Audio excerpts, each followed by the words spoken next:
السلام عليكم ورحمة الله تعالى وبركاته. أعوذ بالله من الشيطان الرجيم. بسم الله الرحمن الرحيم.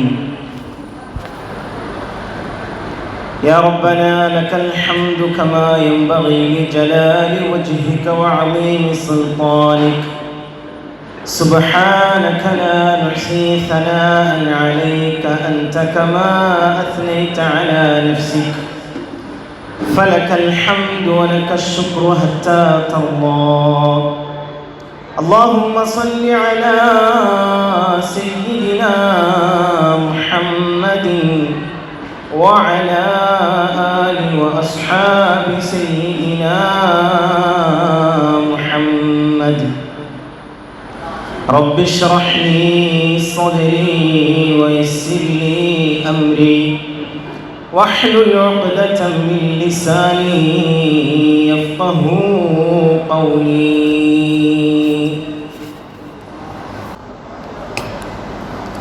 ബഹുമാനാദരവുകൾ നിറഞ്ഞ മാതാപിതാക്കളെ, സ്നേഹം നിറഞ്ഞ സഹോദരി സഹോദരങ്ങളെ, വടക്കൻ ഫാമിലിയുടെ കുടുംബ സംഗമത്തിലേക്ക് വളരെയേറെ സന്തോഷത്തോടെ കടന്നു വന്നിട്ടുള്ള പ്രിയമുള്ള സത്യവിശ്വാസികളെ, അല്ലാഹു സുബ്ഹാനഹു വ തആല നമ്മുടെ ഈ ഒരു ഒത്തുകൂടൽ സ്വാലിഹായ അമലായി ഖബൂൽ ചെയ്ത് അനുഗ്രഹിക്കുമാറാകട്ടെ. നാം ഇവിടെ ഈ ഒരു സുദിനത്തിൽ ഒരുമിച്ച് കൂടിയതുപോലെ ഇതിലേറെ സന്തോഷത്തിൽ നാളെ അവൻ്റെ ജന്നാത്തുൻ നഈമിൽ മുത്ത് ഹബീബിൻ്റെ ജിവാലിൽ ഒരുമിച്ച് കൂടാനുള്ള ഭാഗ്യം അള്ളാഹു നമുക്കും നമ്മോട് ബന്ധപ്പെട്ടവർക്കും നമ്മിൽ നിന്ന് മരണപ്പെട്ടു പോയവർക്കും അള്ളാഹു നൽകി അനുഗ്രഹിക്കുമാറാകട്ടെ. ആമീൻ എന്നാമുഖമായി ദുആ ചെയ്യുകയാണ്. പ്രിയമുള്ളവരെ,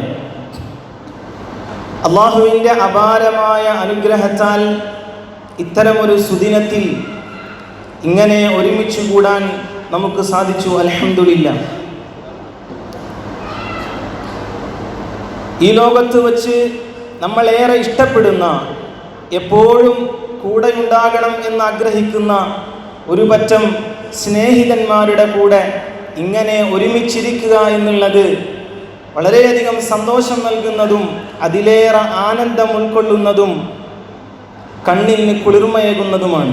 അല്ലാഹു തആല ഈ ഒരു സ്നേഹബന്ധം എന്നെന്നും നിലനിൽക്കുന്നതും ഇരു ലോകത്തും ഉപകരിക്കുന്നതുമാക്കി നിലനിർത്തി തരുമാറാകട്ടെ. ആമീൻ യാ റബ്ബൽ ആലമീൻ. എൻ്റെ കർത്തവ്യം എന്നുള്ളത് ഈ പരിപാടി ഉദ്ഘാടനം ചെയ്യുക എന്നുള്ളതാണ്. ഉദ്ഘാടന ഭാഷണത്തിന് മുമ്പായി കുടുംബ ബന്ധത്തെക്കുറിച്ചും അതിൽ നമ്മൾ ഓരോരുത്തരും വഹിക്കുന്ന സ്ഥാനങ്ങളെക്കുറിച്ചും കുടുംബത്തിലെ നമ്മുടെ റോളിനെ കുറിച്ചും വളരെ കുറഞ്ഞ സമയത്തിനുള്ളിൽ കുറച്ച് കാര്യങ്ങൾ നിങ്ങളുമായി പങ്കുവച്ച് നമുക്ക് അവസാനിപ്പിക്കാം. അല്ലാഹു സുബ്ഹാനഹു വ തആല ഖബൂൽ ചെയ്ത് അനുഗ്രഹിക്കുമാറാകട്ടെ. പ്രിയമുള്ളവരെ, നമുക്കറിയാം, കുടുംബം എന്ന് പറയുമ്പോൾ നമ്മൾ ഓരോരുത്തരും വ്യത്യസ്തങ്ങളായ റോളുകളാണ്, വ്യത്യസ്തങ്ങളായ സ്ഥാനങ്ങളാണ് ഓരോ കുടുംബത്തിലും വഹിക്കുന്നത്. ആ ഓരോ സ്ഥാനങ്ങളും, ആ ഓരോ റോളുകളും നമ്മൾ വഹിക്കുമ്പോൾ നമുക്കുണ്ടാകേണ്ട ഉത്തരവാദിത്തങ്ങൾ, നമ്മൾ ചെയ്യേണ്ട ബാധ്യതകൾ, അതൊക്കെ യഥാവിധി അനുവർത്തിച്ചു വരുമ്പോഴാണ് കുടുംബം എന്നുള്ളത് ഭൂമിയിലെ സ്വർഗമാക്കി നമുക്ക് മാറ്റാൻ കഴിയുന്നത്. ഭൂമിയിലെ സ്വർഗമാക്കി കുടുംബത്തെ മാറ്റാൻ കഴിയുന്നവർക്കാണ് അല്ലാഹു തആല പരലോകത്ത് സ്വർഗം ഒരുക്കി വച്ചിട്ടുള്ളത്. അല്ലാഹു തആല പരലോകത്ത് സ്വർഗം സംവിധാനിച്ചിട്ടുള്ളത് മാലാ ഐനുൻ റഅത് വലാ ഉദുൻ സമിഅത് വമാ ഖതറ അലാ ഖൽബി ബശർ. ഒരു കണ്ണും കാണാത്തത്, ഒരു കാതും കേൾക്കാത്തതും, ഒരു ഡിസൈനറുടെ മനസ്സിലും ഇതുവരെയും ഉദിക്കാത്തതുമായ ഡിസൈനിലാണ് അല്ലാഹു തആല സ്വർഗത്തെ സംവിധാനിച്ചിട്ടുള്ളത്. ആ സ്വർഗം ലഭിക്കണമെങ്കിൽ ദുനിയാവിലെ സ്വർഗമാക്കി നമുക്ക് കുടുംബത്തെ മാറ്റാൻ കഴിയണം. ദുനിയാവിലെ സ്വർഗമായി നമുക്ക് കുടുംബത്തെ മാറ്റാൻ കഴിയണം. അതെങ്ങനെയാണ് സാധിക്കുക എന്നുള്ളതാണ് നമ്മുടെ ഭാഷണത്തിൻ്റെ കൺക്ലൂഷനായിട്ട് വരാൻ പോകുന്നത്. നാം പറഞ്ഞു, കുടുംബത്തിൽ നമ്മൾ വഹിക്കുന്ന റോളുകൾ വ്യത്യസ്തമാണ്. അതിലേറ്റവും പ്രധാനപ്പെട്ട ഒരു റോൾ എന്നത് മക്കളായിരിക്കുക എന്നുള്ളതാണ്. ഈ കൂടിയിരിക്കുന്ന എല്ലാവരും തന്നെ ഉൾപ്പെടുന്ന ഒരു കാറ്റഗറിയാണ് മക്കൾ എന്ന കാറ്റഗറി. മക്കളായിരിക്കുക എന്നുള്ള സ്ഥാനം, ആ ഒരു പങ്ക്, ആ ഒരു റോളം നമ്മൾ വഹിക്കുമ്പോൾ നമ്മൾ ശ്രദ്ധിക്കേണ്ട ഒരുപാട് ബാധ്യതകളുണ്ട്, നമ്മൾ ശ്രദ്ധിക്കേണ്ട ഒരുപാട് ഉത്തരവാദിത്തങ്ങളുണ്ട്. നമുക്കൊക്കെ അറിയാവുന്നതുപോലെ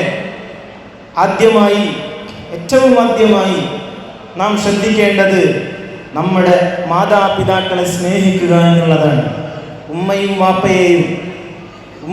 വാപ്പയെയും സ്നേഹിക്കുക എന്നുള്ള ഉദാത്തമായ, വളരെ പവിത്രമായ, വളരെ വിശുദ്ധമായ ഉത്തരവാദിത്തമാണ് മക്കളായിരിക്കുമ്പോൾ നമുക്കുണ്ടായിത്തീരേണ്ടത്.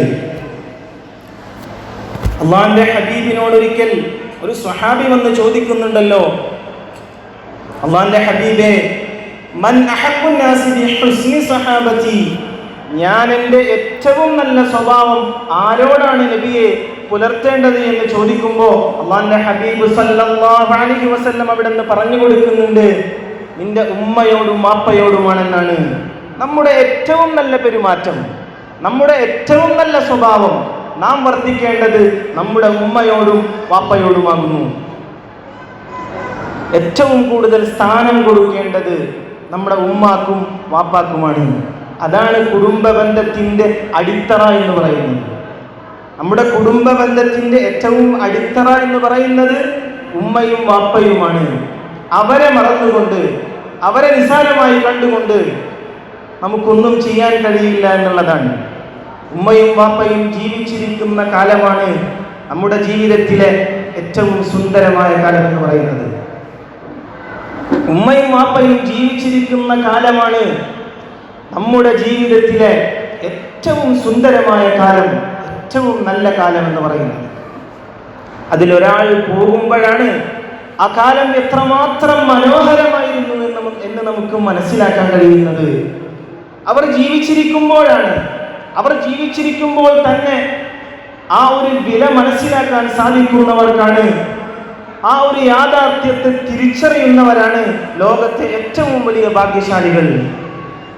അവർ ജീവിച്ചിരിക്കുമ്പോൾ അവരുടെ വില മനസ്സിലാക്കുന്നവരാണ്, അവരുടെ വില മനസ്സിലാക്കാൻ സാധിക്കുന്നവരാണ്. അത്രമാത്രം പരിശുദ്ധമാണ്, അത്രമാത്രം പവിത്രമാണ് ഉമ്മ വാപ്പ എന്ന ബന്ധമെന്നുള്ളത്. അതുകൊണ്ട് തന്നെ അവരെ സന്തോഷിപ്പിക്കാൻ നമുക്ക് കഴിയണമെന്നാണ്. അവരെ സന്തോഷിപ്പിക്കാൻ നമുക്ക് കഴിയണം. അവരെ സങ്കടപ്പെടുത്താതെ, അവരെ നിസ്സാരമായി കാണാതെ, അവർക്ക് ഏറ്റവും വലിയ വില കൊടുക്കാൻ കഴിഞ്ഞാൽ ഈ ദുനിയാവിൽ വെച്ച് നമുക്ക് ചെയ്യാൻ കഴിയുന്ന ഏറ്റവും വലിയ കാര്യം ഉമ്മയെയും വാപ്പയെയും പരിഗണിക്കുക എന്നുള്ളതാണ്. അത് ചെറുപ്പത്തിലാണെങ്കിലും വലിപ്പത്തിലാണെങ്കിലും നമുക്ക് വയസ്സായ സമയത്താണെങ്കിലും ഉമ്മയെയും വാപ്പയെയും പരിഗണിക്കുക എന്ന് പറയുന്നതാണ് നമ്മുടെ ജീവിതം കൊണ്ട് നമുക്ക് ചെയ്യാൻ കഴിയുന്ന സൽക്കർമ്മങ്ങളിൽ ഏറ്റവും പ്രധാനപ്പെട്ടതും ഏറ്റവും കൂലിയുള്ളതും. അതുമാത്രമാണ്, അത് പറയുവാൻ വേണ്ടി മാത്രമാണ്, അതിനെക്കുറിച്ച് ഓർമ്മപ്പെടുത്തുവാൻ വേണ്ടി മാത്രമാണ്, അതിനെക്കുറിച്ച് ചർച്ച ചെയ്യുവാനും അതിങ്ങനെ ഓർമ്മകളിലേക്ക് കൊണ്ടുവരാൻ വേണ്ടി മാത്രമാണ് ഇത്തരം സദസ്സുകളൊക്കെ സംഘടിപ്പിക്കപ്പെടുന്നത്. നമ്മുടെ വീടുകൾ വീടായി മാറുന്നത് അവിടെ ഉമ്മയുണ്ടാകുമ്പോഴാണ്, അവിടെ ഉപ്പയുണ്ടാകുമ്പോഴാണ്. ഉമ്മയില്ലാത്ത വീട് വെറും കെട്ടിടമാണെന്നാണ്. വീടാകുന്നത് അവിടെ ഉമ്മയുണ്ടാകുമ്പോഴാണ്, അവിടെ ഉപ്പയുണ്ടാകുമ്പോഴാണ്.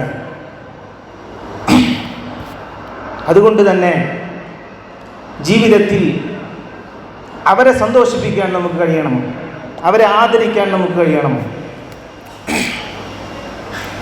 അത് നമ്മുടെ ജീവിതത്തിൻ്റെ വലിയ രണ്ട് ആനന്ദങ്ങളാണ് ഉമ്മ ഉപ്പ എന്നുള്ളത്. ജീവിതത്തിൻ്റെ ഏറ്റവും വലിയ രണ്ട് ആനന്ദങ്ങളാണ്. അതുകൊണ്ട് തന്നെ അവരെ അങ്ങനെ പരിഗണിക്കുന്ന ഒരുപാട് കുടുംബങ്ങളുണ്ട്, നമ്മളൊക്കെ അങ്ങനെയാണ്. ഒരുപാട് കുടുംബങ്ങളുണ്ട്, ഉമ്മയെയും വാപ്പയെയും അങ്ങനെ കാണുന്ന, അങ്ങനെ പരിഗണിക്കുന്ന ഒരുപാട് കുടുംബങ്ങളെ നമുക്ക് കാണാൻ കഴിയും. ആ കുടുംബങ്ങളിലൊക്കെ അതിൻ്റെതായ ആനന്ദം നമുക്ക് കാണാൻ കഴിയുന്നുണ്ട്, അതിൻ്റെതായ സമാധാനം നമുക്ക് കാണാൻ കഴിയുന്നുണ്ട്. അതാണ് അള്ളാഹുവിന്റെ ഹബീബ് പഠിപ്പിച്ചതും, അതാണ് അള്ളാഹുവിന്റെ ഹബീബ് കാണിച്ചു തന്നതും, മഹാരഥന്മാർ കാണിച്ചു തന്ന പാത എന്നുള്ളത്. ആ രൂപത്തിൽ അവരെ പരിഗണിക്കുക എന്നുള്ളതാണ്. ഒരിക്കൽ മഹാനായ അബ്ദുല്ലാഹി ഇബ്നു മസ്ഊദ് റളിയല്ലാഹു അൻഹുവിന്റെ സദസ്സിലേക്ക് ഒരു മനുഷ്യൻ ഇങ്ങനെ കടന്നു വരുന്നുണ്ട്. അദ്ദേഹം ചോദിക്കുന്നുണ്ട്, അദ്ദേഹം പറയുന്നുണ്ട്, ഇബ്നു മസ്ഊദ് തങ്ങളെ, ഞാൻ എൻ്റെ ജീവിതത്തിൽ ഒരു മനുഷ്യനെ കുറിച്ച് ഒരുപാട് കുറ്റങ്ങൾ പറഞ്ഞുപോയി. അവനക്ക് ഇഷ്ടമില്ലാത്ത, ആ മനുഷ്യന് ഇഷ്ടമില്ലാത്ത ഒരുപാട് കാര്യങ്ങൾ ഞാൻ പറഞ്ഞുപോയി. എനിക്ക് പശ്ചാത്താപമുണ്ടോ, എനിക്കെന്താണ് പ്രായച്ചിത്തമുള്ളത് എന്ന് ചോദിച്ചു വരുന്ന ഒരു മനുഷ്യനോട് ഹബീബ് സല്ലല്ലാഹു അലൈഹി വസല്ലമ തങ്ങളുടെ സന്തത സഹചാരിയായ മഹാനായ അബ്ദുല്ലാഹി ഇബ്നു മസ്ഊദ് റളിയല്ലാഹു അൻഹു പറയുന്ന ഒരു വാചകമുണ്ട്, ചോദിക്കുന്ന ഒരു വാചകമുണ്ട്. അവാലിദാക ഹൈ, നിന്റെ മാതാപിതാക്കൾ ജീവിച്ചിരിക്കുന്നുണ്ടോ? എൻ്റെ തെറ്റുകൾക്ക് പ്രായച്ചിത്തമുണ്ടോ തങ്ങളെ എന്ന് ചോദിച്ചു വരുന്ന മനുഷ്യനോട് അവിടുന്ന് ഇബ്നു മസ്ഊദ് റളിയല്ലാഹു അൻഹു ചോദിക്കുന്നത്, നിന്റെ ഉമ്മയും വാപ്പയും ജീവിച്ചിരിപ്പുണ്ടോ എന്നാണ്. ആ മനുഷ്യൻ പറഞ്ഞു, ഇല്ല. അപ്പൊ ഇബ്നു മസ്ഊദ് പറഞ്ഞു, എങ്കിൽ പിന്നെ അല്ലാഹുവിനോട് പ്രാർത്ഥിക്കണം, അല്ലാണ്ട് എന്ത് ചെയ്യാനാണ്. ആ മനുഷ്യനങ്ങ് പോയി കഴിയുമ്പോൾ സ്വാഭാവികമായും ആ സദസ്സിലുണ്ടായിരുന്ന അനുചരന്മാർ ചോദിക്കുന്നുണ്ട്, അല്ല തങ്ങളെ, തൗബ ചെയ്യാൻ വേണ്ടി, തൗബയെക്കുറിച്ച് ചോദിക്കാൻ വേണ്ടി വന്ന ഒരു മനുഷ്യനോട് അവന്റെ മാതാപിതാക്കൾ ജീവിച്ചിരിക്കുന്നുണ്ടോ എന്ന് ചോദിച്ചത് എന്തിനാണ്?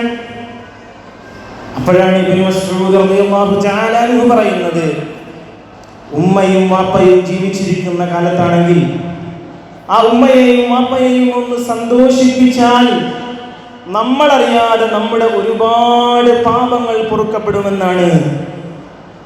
ലോകത്ത് നമ്മുടെ പാപങ്ങളെ പൊറുപ്പിക്കാൻ ഇത്രമേൽ നമ്മുടെ പാപങ്ങളെ പൊറുപ്പിക്കുന്ന മറ്റൊരു വിഷയവും ലോകത്തില്ല എന്നുള്ളതാണ്.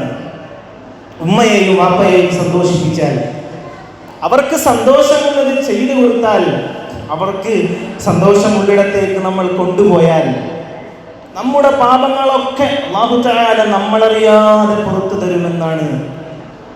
നമ്മളറിയാതെ നമ്മുടെ പാപങ്ങളെ പൊറുപ്പിക്കാൻ ഇതിലും വലിയ ഒരു കാര്യം നമുക്ക് ദുനിയാവിൽ ചെയ്യാൻ കഴിയില്ല. അത്രമാത്രം പരിശുദ്ധമാണ്, അത്രമാത്രം പവിത്രമാണ് ഉമ്മയും വാപ്പയും എന്നുള്ള ബന്ധം എന്നുള്ളത്. അതുകൊണ്ട് മക്കൾ എന്ന് പറയുമ്പോൾ ഇവിടെ ഇരിക്കുന്ന എല്ലാവരും മക്കളാണ്. വയസ്സായവരാണെങ്കിലും പ്രായമായവരാണെങ്കിലും ചെറിയ കുട്ടികളാണെങ്കിലും ഇവിടെ ഇരിക്കുന്ന എല്ലാവരും മക്കളാണ്. അതുകൊണ്ട് എല്ലാ മക്കളോടുമായിട്ടാണ് ഞാൻ പറയുന്നത്, നമ്മുടെ വാപ്പയെയും നമ്മുടെ ഉമ്മയെയും പരിഗണിക്കുക എന്നുള്ളതാണ് ജീവിതത്തിൽ നമുക്ക് ചെയ്യാൻ കഴിയുന്ന ഏറ്റവും വലിയ കാര്യം എന്ന് പറയുന്നത്. നമ്മുടെ വാപ്പയും ഉമ്മയും ചിലപ്പോൾ മരണപ്പെട്ടേക്കാം. അള്ളാന്റെ ഹബീബിനോട് അത് ചോദിക്കുന്നുണ്ട്, അള്ളാന്റെ ഹബീബെ, എൻ്റെ മരണപ്പെട്ട വാപ്പാക്കും ഉമ്മാക്കും വേണ്ടി എനിക്കെന്തെങ്കിലും ഗുണങ്ങൾ ചെയ്യുവാൻ ബാക്കിയുണ്ടോ എന്ന് ഹബീബ് സല്ലല്ലാഹു അലൈഹി വസല്ലമ തങ്ങളോട് ചോദിച്ചു വരുന്ന ഒരു മനുഷ്യനോട് സ്വഹാബിയോട് അല്ലാഹുവിന്റെ റസൂൽ പറഞ്ഞു, മരിച്ചാലും തീരാത്ത മരണം കൊണ്ടുപോലും അവസാനിക്കാത്ത ബന്ധമാണ് വാപ്പയോടും ഉമ്മയോടും ഉള്ളത്. മരിച്ചാലും അവർക്ക് ഒരുപാട് ഗുണങ്ങൾ ചെയ്തു കൊടുക്കാനുണ്ട്. അല്ലാഹുവിന്റെ ഹബീബ് പറയുന്നുണ്ട്, ഒന്നാമതായി അവർക്ക് വേണ്ടി മയ്യിത്ത് നിസ്കരിക്കണം. രണ്ടാമതായി അവർക്ക് വേണ്ടി ഇസ്തിഗ്ഫാർ ചൊല്ലിക്കൊടുക്കണം. അവർക്ക് വേണ്ടി പൊറുക്കലിനെ തേടാൻ കഴിയണം. അതാണ് മരിച്ച ഉമ്മാക്കും വാപ്പാക്കും വേണ്ടി നമുക്ക് ചെയ്തു കൊടുക്കാൻ കഴിയുന്ന ഏറ്റവും വലിയ കാര്യം. അവർക്ക് വേണ്ടി ഇസ്തിഗ്ഫാർ ചൊല്ലിക്കൊടുക്കണം. എൻ്റെ ഉമ്മാക്കും എൻ്റെ വാപ്പാക്കും പടച്ചവനെ നീ പുറത്തു കൊടുക്കണേ റബ്ബേ, അവർ ഈ ദുനിയാവിൽ ചെയ്ത ദോഷങ്ങളൊക്കെ നീ പുറത്തു കൊടുക്കണേ റബ്ബേ എന്ന് തേടുന്ന ഒരു ഖൽബിനാണ് അള്ളാഹിന്റെ അടുക്കൽ ഏറ്റവും വലിയ സ്ഥാനമെന്ന് ഹബീബ് സല്ലല്ലാഹു അലൈഹി വസല്ലമ തങ്ങൾ നമ്മെ പഠിപ്പിക്കുകയാണ്.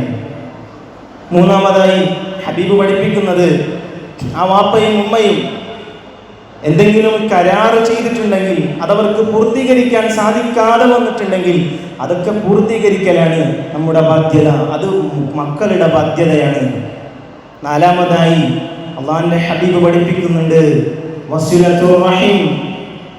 ആ മാതാവ് മൂലവും ആ പിതാവിലൂടെയും നമ്മൾക്കുണ്ടായിത്തീരുന്ന ബന്ധങ്ങളുണ്ടല്ലോ, ആ മാതാവില്ലെങ്കിൽ ആ പിതാവില്ലെങ്കിൽ നമുക്കുണ്ടാകുമായിരുന്നില്ല ആ രൂപത്തിലുള്ള ബന്ധങ്ങളുണ്ട്. എന്ന് വെച്ചാൽ ആ മാതാവിലൂടെയും പിതാവിലൂടെയും നമുക്കുണ്ടായിത്തീരുന്ന ബന്ധങ്ങളെ നമ്മൾ ചേർക്കണമെന്നുള്ളതാണ്. അതവരുടെ കാലത്തും അതവരുടെ ജീവിതകാലത്തും അവരുടെ മരണശേഷവും നമ്മൾ അവർക്ക് ചെയ്തു കൊടുക്കേണ്ട ഒരു ബാധ്യതയുടെ ഭാഗമായി തന്നെ വരുന്നതാണ് കുടുംബ ബന്ധം ചേർക്കുക എന്നുള്ളത്. ദുനിയാവിൽ വേറെ എന്തൊക്കെ ചെയ്തിട്ടും കാര്യമില്ല, ദുനിയാവിൽ ഒരുപാട് സ്ഥാനമാനങ്ങൾ നേടിയെടുത്തിട്ടും കാര്യമില്ല. അള്ളാഹിന്റെ അടുത്ത് സ്ഥാനം ഉണ്ടാവണമെങ്കിൽ മാതാപിതാക്കളെ ബഹുമാനിക്കണം. അവരിലൂടെ നമുക്കുണ്ടായിത്തീരുന്ന ബന്ധങ്ങളെ മാനിക്കാൻ നമുക്കാകണം. അവരിലൂടെ നമുക്കുണ്ടായിത്തീരുന്ന ബന്ധങ്ങളെ സ്നേഹിക്കുവാനും ചേർത്തു പിടിക്കുവാനും നമുക്കാകുമ്പോഴാണ് ദുനിയാവിൽ നമുക്ക് എന്തെങ്കിലുമൊക്കെ കിട്ടുന്നത്. ബാക്കിയൊക്കെ ബിഗ് സീറോയാണ്. ദുനിയാവിൽ വേറെ എന്തൊക്കെ കിട്ടിയാലും അതൊക്കെ വെറും വട്ടപൂജ്യമാണ്. മാതാപിതാക്കളെയും അവരിലൂടെ ഉണ്ടായിത്തീരുന്ന ബന്ധങ്ങളെയും മാനിക്കുന്നിടത്തോളം കാലം, അങ്ങനെ ചെയ്യുന്നിടത്തോളം കാലം ദുനിയാവ് എപ്പോഴും നമുക്ക് വലിയ സ്വർഗമായി മാറുമെന്നാണ്. അവർക്കാണ്, അവരുടെ കുടുംബങ്ങളാണ് സ്വർഗമായി മാറുന്നത്. അങ്ങനെ ദുനിയാവിലെ സ്വർഗം അനുഭവിച്ച് അവർ നേരെ പോകുന്നത് അല്ലാഹു തആല ഒരുക്കി വച്ചിട്ടുള്ള ആഖിറത്തിലെ സ്വർഗത്തിലേക്കാണ് എന്നുള്ളത് നാം മനസ്സിലാക്കേണ്ട ഒരു വസ്തുതയാണ്. അഞ്ചാമതായി അള്ളാഹുവിന്റെ ഹബീബ് പറയുന്നുണ്ട്, ആ മാതാപിതാക്കളുടെ സുഹൃത്തുക്കളെ, ആ മാതാപിതാക്കളുടെ കൂട്ടുകാരെയും നാം ബഹുമാനിക്കണമെന്നാണ്. അതവർ ജീവിച്ചിരിക്കുന്ന കാലത്താണെങ്കിലും അവർ മരിച്ചു പോയാൽ പോലും അവരുടെ സുഹൃത്തുക്കളെ നാം പരിഗണിക്കണമെന്നാണ്. അതും നമ്മുടെ ബാധ്യതയാണ് എന്ന് നാം മനസ്സിലാക്കണം. ഈ ഇരിക്കുന്ന ഓരോ മക്കളും അത് മനസ്സിലാക്കണമെന്നാണ് ഈ ഒരു സന്ദർഭത്തിൽ വളരെ സ്നേഹത്തോടെ, വളരെ വിനയത്തോടെ, വളരെ ഇഷ്ടത്തോടെ എനിക്ക് പറയാനുള്ളത്. രണ്ടാമതായി, നമ്മളൊക്കെ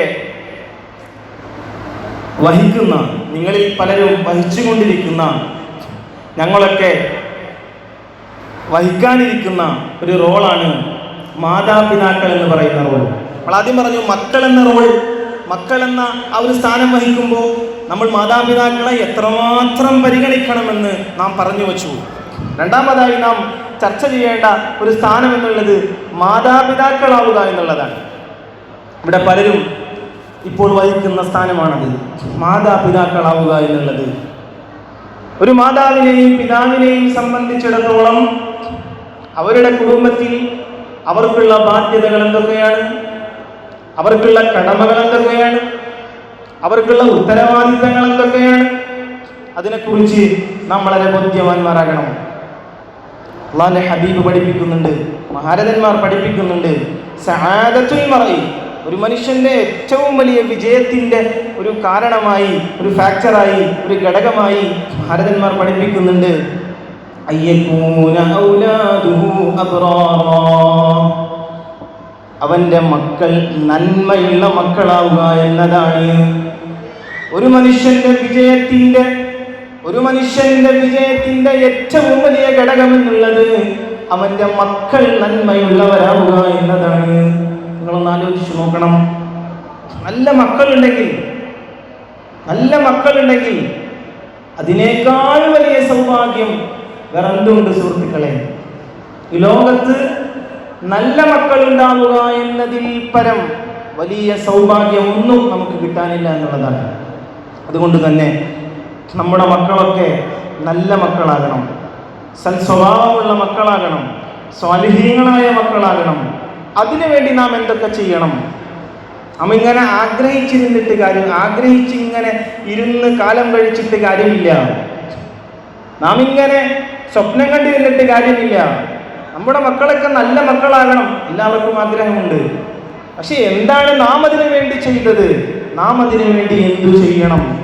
അവിടെയാണ് നാം പഠിക്കേണ്ടിയിരിക്കുന്നത്.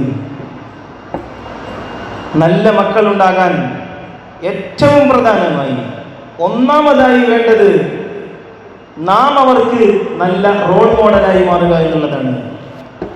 മക്കൾ നന്മയുള്ളവരാകാൻ, മക്കൾ സൽസ്വഭാവികളാകാൻ, മക്കൾ നല്ലവരാകാൻ ആദ്യമായി വേണ്ടത് നമ്മൾ നന്നാവുക എന്നുള്ളതാണ്. നമ്മൾ അവർക്ക് കാണിച്ചു കൊടുക്കാൻ കഴിയുന്ന, മാതൃകയാക്കാൻ കഴിയുന്ന റോൾ മോഡൽസായി മാറുക എന്നുള്ളതാണ്. അവിടെയാണ് നമ്മുടെ മക്കളൊക്കെ നമ്മളെ വല്ലാതെ നിരീക്ഷിക്കുന്നുണ്ടെന്നാണ്. നമ്മൾ പറയുന്നതിനേക്കാളും, അവർ പഠിക്കുന്നതിനേക്കാളും, അവർ കേൾക്കുന്നതിനേക്കാളും അവർ നിരീക്ഷിക്കുന്നത് നമ്മളെങ്ങനെയാണ് ജീവിക്കുന്നത് എന്നാണ്, നമ്മളെങ്ങനെയാണ് പെരുമാറുന്നതെന്നാണ്. നമ്മൾ മറ്റുള്ളവരെ എങ്ങനെയാണ് സ്നേഹിക്കുന്നത് എന്ന് നമ്മുടെ മക്കൾ നിരീക്ഷിക്കുന്നുണ്ട്. നമ്മൾ നമ്മുടെ ഉമ്മയെയും വാപ്പയെയും എങ്ങനെയാണ് പരിഗണിക്കുന്നതെന്ന് നമ്മുടെ മക്കൾ നിരീക്ഷിക്കുന്നുണ്ട്. അല്ലാഹുവിന്റെ ദീനിന് നാം എത്ര വില കൊടുക്കുന്നുണ്ട് എന്നുള്ളത് നമ്മുടെ മക്കൾ നിരീക്ഷിക്കുന്നുണ്ട്. നാം എങ്ങനെയാണ് ജീവിക്കുന്നത് എന്ന് അത് കണ്ടാണ്, നമ്മുടെ ജീവിതം കണ്ടാണ് നമ്മുടെ മക്കൾ പഠിക്കുന്നത് എന്നുള്ളതാണ്. നാം എത്ര ശ്രമിച്ചിട്ടും, എത്ര നല്ലതായി നടന്നിട്ടും ചീത്തയായി പോകുന്ന മക്കൾ അത് വളരെ കുറവാണ്, വളരെ കുറവാണത്. പക്ഷേ നാം വളരെ നല്ല രൂപത്തിൽ, വളരെ ഉത്തമരായ, വളരെ മാതൃകായോഗ്യരായ മാതാപിതാക്കളായി, മനുഷ്യരായി ജീവിച്ചാൽ സ്വാഭാവികമായും നമ്മുടെ മക്കളും അതേ വഴിയിൽ വരുമെന്നാണ് നമുക്ക് പഠിക്കാൻ കഴിയുന്നത്. അതുകൊണ്ട് തന്നെ ഒന്നാമതായി അവർക്ക് മാതൃകായോഗ്യരാകാൻ കഴിയുന്ന മാതാപിതാക്കളായി, നല്ല മനുഷ്യരായി നമുക്ക് മാറാൻ കഴിയണം. രണ്ടാമതായി ധാർമ്മിക ബോധമുള്ളവരാകണം. ധാർമ്മിക ബോധമുള്ള മാതാപിതാക്കൾക്കാണ് അല്ലാഹു തആല ഞങ്ങൾ നല്ല മക്കളെ കൊടുക്കുന്നത്.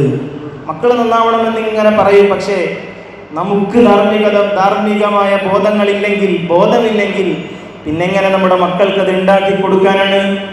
എങ്ങനെ അധ്യാപകർക്ക് അത് ഉണ്ടാക്കി കൊടുക്കാൻ കഴിയും? എങ്ങനെ മദ്രസയിൽ ഉസ്താദിന് അത് ഉണ്ടാക്കി കൊടുക്കാൻ കഴിയും? എങ്ങനെ സ്കൂളിൽ പഠിപ്പിക്കുന്ന അധ്യാപകർക്ക് അത് ഉണ്ടാക്കി കൊടുക്കാൻ കഴിയും? അവർ പഠിക്കുന്നത്, അവർ കണ്ടുപഠിക്കുന്നത് നമ്മളെയാണ് എന്ന സത്യം നാം മനസ്സിലാക്കേണ്ടിയിരിക്കുന്നു. അതുപോലെ തന്നെ പൈശാചികമായ കാര്യങ്ങളിൽ നിന്നും നാം മാറി നിൽക്കണം. അതും നമ്മുടെ മക്കൾ കണ്ട് പഠിക്കണം. ഇതിനെല്ലാം അസ്ല് വരുന്നത് നാം നന്നാവണം, അത്രയേ ഉള്ളൂ. നാം നന്നാവണം, നമ്മെ കണ്ടുപഠിക്കാൻ കഴിയുന്ന രൂപത്തിലേക്ക് നാം മാറണം. അപ്പോഴാണ് നമ്മുടെ മക്കളെ നല്ലവരാക്കാൻ നമുക്ക് സാധിക്കുന്നത്. ഒരു നല്ല രക്ഷിതാവ് എന്ന് പറഞ്ഞാൽ ജയിക്കുന്ന കുട്ടികളോടൊപ്പം നിൽക്കുന്നവർ മാത്രമല്ല, തോൽക്കുന്നവരോടും തോറ്റു വരുന്ന കുട്ടികളോടൊപ്പം നിൽക്കാൻ കഴിയുന്നവരും കൂടിയാണ് ഒരു നല്ല രക്ഷിതാവ് എന്ന് പറയുന്നത്. തോറ്റു വരുന്ന കുട്ടിയെയും സന്തോഷത്തോടെ, അഭിമാനബോധത്തോടെ സ്വീകരിക്കാൻ കഴിയുന്നവർക്കാണ് നല്ല രക്ഷിതാവ് എന്ന് പറയുന്നത്. ഓരോ വിദ്യാർത്ഥികളും വ്യത്യസ്തരാണ്, എല്ലാവരും യുണീക്ക് പേഴ്സണാലിറ്റീസ് ആണ്. ഓരോ വിദ്യാർത്ഥികളും വ്യത്യസ്തരാണ്. ആ വ്യതിരക്തത മനസ്സിലാക്കി അവരെ സ്നേഹിക്കാൻ കഴിയണം. ഒരിക്കലും മറ്റുള്ള കുട്ടികളുമായി നമ്മുടെ മക്കളെ കമ്പയർ ചെയ്യാൻ ചെയ്യരുത്. കുട്ടികൾക്ക് ഒരിക്കലും ഇഷ്ടമില്ലാത്ത കാര്യമാണ് മറ്റു കുട്ടികളെ ചൂണ്ടിക്കാണിച്ചിട്ട് നമ്മുടെ മക്കളെ നമ്മളിങ്ങനെ ശകാരിക്കുന്നത്. അതൊരിക്കലും ചെയ്യരുത്. അവർക്കൊട്ടും ഇഷ്ടമില്ല എന്ന് മാത്രമല്ല, അതുകൊണ്ട് ഒരു ഉപകാരവും ഉണ്ടാവുകയില്ല എന്നുള്ളതാണ്. അവരെ അവരായി കാണാൻ നമുക്ക് കഴിയണം. അവർക്ക് താങ്ങാൻ കഴിയാത്ത ഭാരങ്ങളൊന്നും നമ്മുടെ മക്കൾക്ക് നാം വച്ചു കൊടുക്കരുത്. ഒരു പൂമുട്ട് പൂവാവാൻ കുറച്ച് സമയമെടുക്കുന്നത് പോലെ, ഒരു പൂമുട്ട് പൂവായി തീരാൻ കുറച്ച് സമയമെടുക്കുമെന്നാണ്. ആ മൊട്ടിനെ നമ്മൾ ഞെക്കി പൂവാക്കാൻ നോക്കിയാൽ അത് നശിച്ചു പോവുകയേ ഉള്ളൂ.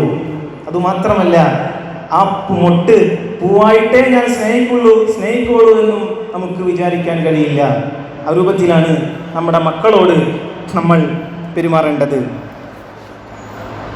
അതുപോലെ തന്നെ നമ്മുടെ മക്കളെ വളരെ സിസ്റ്റമാറ്റിക്കായിട്ട് നമ്മുടെ മക്കളെ വളർത്തേണ്ടത് എങ്ങനെയാണ് എന്ന് മഹാനായ സുഫിയാൻ സൗരി റഹിമഹുല്ലാ പറഞ്ഞു തരുന്നുണ്ട്. മഹാരഥന്മാരൊക്കെ പഠിപ്പിക്കുന്ന ഒരു രൂപമെന്ന് പറഞ്ഞാൽ ലഇബുഹും സബ്അ ലഅബുഹും സബ്അൻ വഅദ്ദിബുഹും സബ്അൻ വസാഹിബുഹും സബ്ആ. നമ്മുടെ മക്കളെ വളർത്തേണ്ടത് അവർ ജനിച്ചതു മുതൽ 7 വയസ്സാകുന്നതുവരെ ആദ്യത്തെ 7 വർഷം ലഅബുഹും അവരുടെ കൂടെ കളിക്കണമെന്നാണ്. അവരുടെ കൂടെ കളിക്കണം. 7 വയസ്സാകുന്നത് വരെ അവരുടെ കൂടെ കളിക്കേണ്ട പ്രായമാണ്. അത് കഴിഞ്ഞ് 7 വയസ്സ് മുതൽ അങ്ങോട്ട് 14 വയസ്സ് വരെ 7 വർഷക്കാലം അദ്ദിബുഹും അവർക്ക് അദബ് പഠിപ്പിച്ചു കൊടുക്കണമെന്നാണ്. ആ ഒരു 7 വർഷക്കാലത്താണ് നമ്മുടെ മക്കളെ നമ്മൾ അദബ് പഠിപ്പിക്കേണ്ടത്. അവർക്ക് അദബ് പറഞ്ഞു കൊടുക്കണം. വസാഹിബുഹും സബ്ആ. അത് കഴിഞ്ഞിട്ടുള്ള 7 വർഷക്കാലം 14 വയസ്സ് മുതൽ 21 വയസ്സ് വരെയുള്ള 7 വർഷക്കാലം വസാഹിബുഹും സബ്ആ. വളരെ ശ്രദ്ധിക്കേണ്ട വിഷയമാണ്. കൗമാരപ്രായത്തിൽ നമ്മുടെ മക്കളുടെ ഏറ്റവും വലിയ ആത്മാർത്ഥ സുഹൃത്തുക്കളായി നമുക്ക് മാറാൻ കഴിയണം. ഏറ്റവും വലിയ സുഹൃത്തുക്കളായി, അവരുടെ ആത്മാർത്ഥ സുഹൃത്തുക്കളായി, അവരുടെ സങ്കടങ്ങളൊക്കെ കേൾക്കാൻ കഴിയുന്ന, അവരുടെ വിഷമങ്ങളൊക്കെ പങ്കുവെക്കാൻ കഴിയുന്ന, അവരുടെ വികാരങ്ങളൊക്കെ പങ്കുവെക്കാൻ കഴിയുന്ന, അവരുടെ ഉറ്റ ചങ്ങാതിയായി നമുക്ക് മാറാൻ കഴിയണം. ഓരോ ഉമ്മാക്കും മാറാൻ കഴിയണം, ഓരോ വാപ്പാക്കും മാറാൻ കഴിയണം. അവരുടെ കൂട്ടുകാരിയായി, അവൻ്റെ കൂട്ടുകാരിയായി, അവൻ്റെ കൂട്ടുകാരനായി, അവൻ്റെ കൂട്ടുകാരിയായി, ഏറ്റവും വലിയ കൂട്ടുകാരിയായി, ഉറ്റ ചങ്ങാതിയായി ഓരോ ഉമ്മാക്കും വാപ്പാക്കും മാറാൻ കഴിയണമെന്നാണ്. അങ്ങനെ വന്നാൽ പിന്നെങ്ങനെ നമ്മുടെ മക്കൾ മറ്റു കൂട്ടുകെട്ടുകളിലേക്ക് പോവാനാണ്? പിന്നെങ്ങനെ നമ്മൾ മറ്റു നല്ല കൂട്ടുകെട്ടുകളിലേക്ക് അല്ലെങ്കിൽ മറ്റു ചീത്ത കൂട്ടുകെട്ടുകളിലേക്ക് നമ്മൾ എങ്ങനെ പോവാനാണ്? കാരണം അവൻ്റെ വീട്ടിൽ അവൻ്റെ ഏറ്റവും വലിയ ഉറ്റ ചങ്ങാതി ഇരിക്കുമ്പോൾ എങ്ങനെ അവൻ വേറെ കൂട്ടുകെട്ടുകളിലേക്ക് പോകാനാണ്? അതുകൊണ്ട് തന്നെ ഈ ഒരു രൂപത്തിൽ വളരെ സിസ്റ്റമാറ്റിക്കായി നമ്മളുടെ മക്കളെ തിരിച്ചറിയുവാനും അവരെ വളർത്തുവാനും അവരോട് ചേർന്ന് നിൽക്കുവാനും നമുക്ക് കഴിയണമെന്നാണ് ഇവിടെ പറയുവാനുള്ളത്. അതുപോലെ തന്നെ ഓരോ മക്കളെയും, നമ്മുടെ മക്കളെ നമ്മുടെ സ്വപ്നങ്ങൾക്കും നമ്മുടെ ഇഷ്ടങ്ങളും അവരുടെ മേൽ അടിച്ചേൽപ്പിക്കാതെ അവരുടെ സ്വപ്നങ്ങൾ എന്താണെന്നുള്ളതും അവരുടെ അഭിരുചികൾ എന്താണെന്നുള്ളതും അവരുടെ താല്പര്യങ്ങൾ എന്താണെന്നുള്ളതും അവരുടെ ഇഷ്ടങ്ങൾ എന്താണ് എന്നുള്ളതും ചോദിച്ചറിയുകയും അതിന് വില നൽകുകയും വേണമെന്നാണ്. അതിൽ വരുന്ന അപാകതകൾ, അതിൽ വരുന്ന തെറ്റുകൾ നമുക്ക് തിരുത്തി കൊടുക്കാം. പക്ഷേ ഒറ്റയടിക്ക് അവൻ്റെ സ്വപ്നങ്ങളെ നമ്മൾ വകവെക്കാതെ ഉപേക്ഷിച്ച് കളയാൻ പാടില്ല. അതൊക്കെ മാതാപിതാക്കൾ എന്ന നിലയ്ക്ക് നാം ശ്രദ്ധിക്കേണ്ട കാര്യങ്ങളാണ്. അപ്പോൾ നമ്മൾ 2 റോളുകൾ പറഞ്ഞു. ഒന്നാമതായി മക്കളാവുക എന്ന റോൾ നമ്മൾ പറഞ്ഞു, മാതാപിതാക്കളാവുക എന്ന റോളും നമ്മൾ പറഞ്ഞു. ഇനിയും ഒരുപാട് സ്ഥാനങ്ങൾ നാം കുടുംബത്തിൽ വഹിക്കുന്നുണ്ട്. ഇതിലേറെ പ്രധാനപ്പെട്ട ഒരു റോളാണ് ഇനി പറയാൻ പോകുന്നത്. അതാണ് ഭാര്യ ഭർത്താവായി ജീവിക്കുക എന്നുള്ളത്, ഇണയും തുണയുമായി ജീവിക്കുക എന്നുള്ളത് നമ്മൾ വളരെയേറെ ശ്രദ്ധിക്കേണ്ട ഒരു വിഷയമാണ്. കുടുംബം എന്ന് പറഞ്ഞാൽ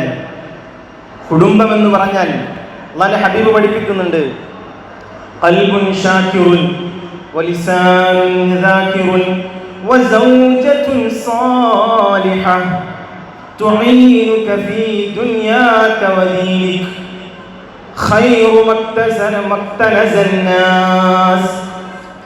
മനുഷ്യർക്ക് ലഭിക്കുന്ന ഏറ്റവും വലിയ നിധികളിൽ ഏറ്റവും നല്ല നിധി, ഏറ്റവും ഹൈറായ നിധി എന്ന് പറയുന്നത്, ഏറ്റവും ഹൈറായ സൗഭാഗ്യം എന്ന് പറയുന്നത്, മനുഷ്യർക്ക് ലഭിക്കുന്ന ഏറ്റവും വലിയ സൗഭാഗ്യം എന്ന് പറയുന്നത് അവനിക്ക് ശുക്ർ ചെയ്യുന്ന ഖൽബുണ്ടാവുക എന്നുള്ളതാണ്, നന്ദിയുള്ള ഹൃദയമുണ്ടാവുക. രണ്ടാമതായി അല്ലാഹുവിനെ ഓർക്കുന്ന നാവുണ്ടാവുക എന്നാണ്. മൂന്നാമതായി മഹാരഥന്മാർ പഠിപ്പിക്കുന്നത്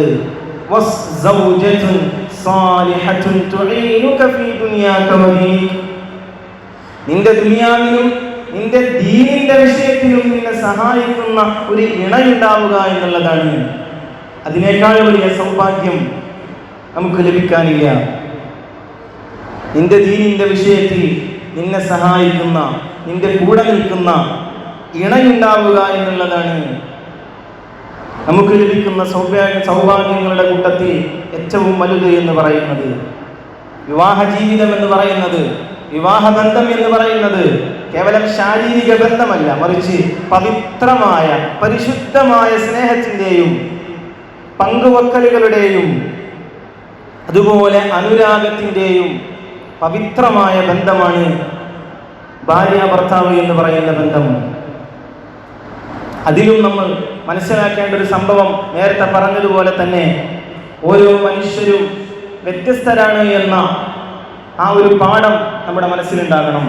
ഓരോ മനുഷ്യരെയും അവരായി കാണാൻ നമുക്ക് കഴിയണം. ഓരോ മനുഷ്യരും വ്യത്യസ്തരാണ്. ആ വ്യതിരക്തത ഉൾക്കൊണ്ടുകൊണ്ട് അവരെ സ്നേഹിക്കാൻ കഴിയണം. അവരുടെ പോരായ്മകൾ അറിഞ്ഞ് അവരെ സ്നേഹിക്കാൻ നമുക്ക് സാധിക്കണം.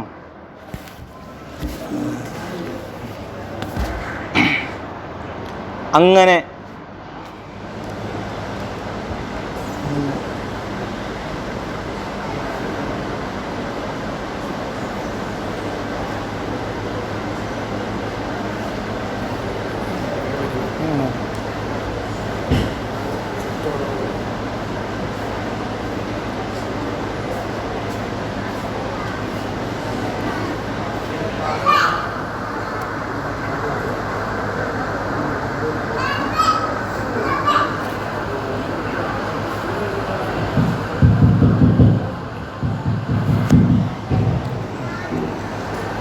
അങ്ങനെ അവരായി കണ്ട് നമ്മുടെ ഇണയെയും നമ്മുടെ തുണയായി ഇണയായി നിൽക്കുന്നവരെ സ്നേഹിക്കാൻ നമുക്കാകണം.